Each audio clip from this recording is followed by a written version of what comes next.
Welcome to the preview for Chapter 10, the Union in Peril, Section 4, Slavery and Secession.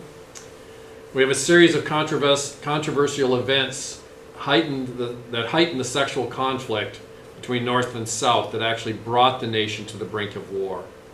It's important to us now because secession created deep divisions in American society. Some of those divisions persist to the present time. We have 4 objectives with Section 4. 1, I can explain the impact of the Dred Scott decision and the Lecompton Constitution on the political crisis over slavery. 2, I can explain why Douglas believed that popular sovereignty was the key to eliminating slavery and why Lincoln believed free soil legislation was required for voters to remove slavery. 3, I can describe the events of Harper's Ferry and their effect on both the North and the South. And 4, I can describe the events that led to Lincoln's election and the establishment of the Confederate States of America. Terms and names for Section 4, Dred Scott, a slave who was briefly taken by his owner into free territory. Roger B. Taney, Chief Justice who wrote the ruling in the Dred Scott decision, Supreme Court decision. Abraham Lincoln, President during the Civil War. Freeport Doctrine, an idea that any territory could ban slavery by simply refusing to pass laws supporting it. Harper's Ferry, the location of a federal arsenal that John Brown raided to get guns to arm slaves. The Confederacy is the popular name of the Confederate States of America, formed in 1861 by the southern states that seceded from the Union.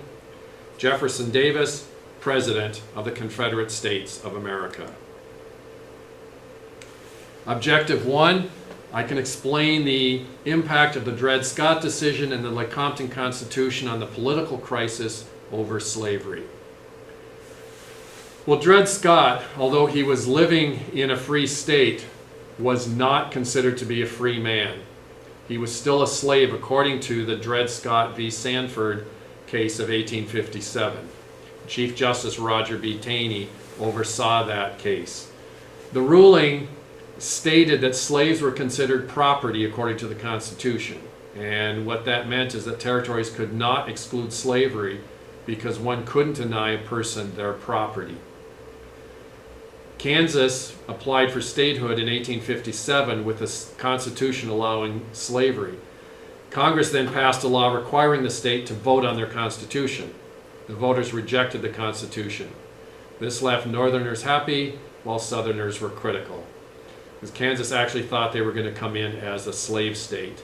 But Congress, using this legislation requiring the state to vote on their constitution and the voters' subsequent rejection of the constitution, really left the South feeling very unhappy.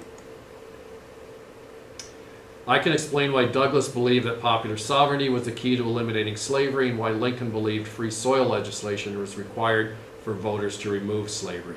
So Douglas and Lincoln are opponents, and they have 2 different ideas here. Stephen Douglas ran for re-election to the Senate against Abraham Lincoln in 1858. The 2 candidates had a series of debates, and we learned in those debates about Douglas's opposition to slavery and how he favored popular sovereignty, leaving it up to the territories to decide as the way to get rid of slavery. Lincoln was also opposed to slavery, but he believed that some kind of federal legislation would be necessary to actually outlaw slavery. In their second debate, Stephen Douglas proposed the Freeport Doctrine, which called on people of the Western Territories to circumvent the Dred Scott decision by electing officials who would not enforce the slave property law. So actively campaigned that people would ignore the decision from Dred Scott v. Sanford. I can describe the events at Harper's Ferry and their effect on the North and South. This is our 3rd objective. 1859, John Brown, a northern white abolitionist, wanted to start a slave rebellion, and what he really wanted to do is he wanted to arm the slaves. So John Brown and a company that included his sons attacked a federal arsenal at Harper's Ferry, Virginia. Now, one of the things that happened is that no one rallied to Brown's aid. So first of all, no slaves turned up and very few abolitionists turned up to support him. Brown was captured, his sons were killed. Brown was then tried and hung for treason. And Northerners praised Brown for his actions, while the Southerners criticized his actions and began to call even more loudly for secession. And our fourth objective, I can describe the events that led to Lincoln's election and the establishment of the Confederate States of America.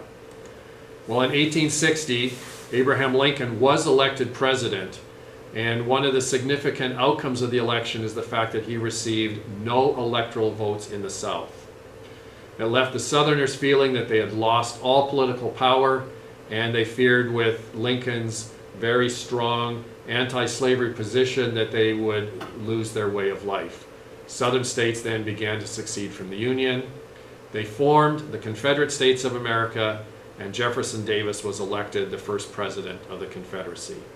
And this concludes our preview for Section 4 and our preview for Chapter 10, The Union in Turmoil.